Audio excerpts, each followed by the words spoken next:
জাহাজ চলাচল স্বাভাবিক করতে ইরান যখন হরমুজ প্রণালী উন্মুক্ত রাখার ঘোষণা দেয়, ঠিক তখনই দেশটির উপর নৌ অবরোধ অব্যাহত রাখার ঘোষণা দেন মার্কিন প্রেসিডেন্ট ডোনাল্ড ট্রাম্প। তিনি বলেন, হরমুজ প্রণালী এখন ব্যবসা এবং জাহাজ চলাচলের জন্য সম্পূর্ণ প্রস্তুত, তবে ইরানের সাথে আমাদের যাবতীয় লেনদেন বা চুক্তি শতভাগ সম্পূর্ণ না হওয়া পর্যন্ত মার্কিন নৌ অবরোধ পূর্ণ বহাল থাকবে।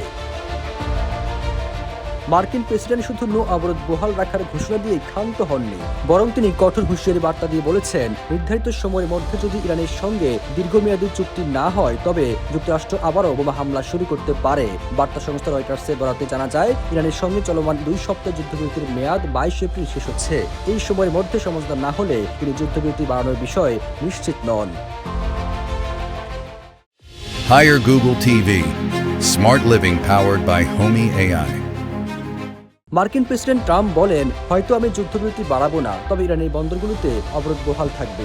তখন এমন হবে যে দুঃখজনকভাবেই আমাদের আবারও বোমা ফেলতে হতে পারে। তবে ট্রাম্পের এমন কঠোর হুঁশিয়ারিতে বসে নেই ইরানও। দেশটির পার্লামেন্ট স্পিকার বলেন, ইরানের বন্দরগুলোতে অবরোধ অব্যাহত রাখলে হরমুজ প্রণালী আবারও বন্ধ করে দেওয়া হবে।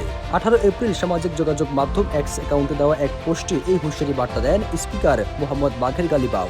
এক প্রতিবেদনে এমনটা জানিয়েছে সংবাদ মাধ্যম আল জাজিরা।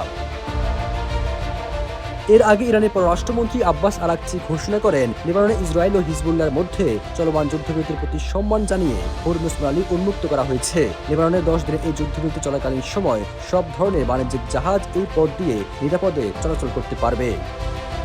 সবুজ আলম, নিউজ ডেস্ক, ইত্তেফাক।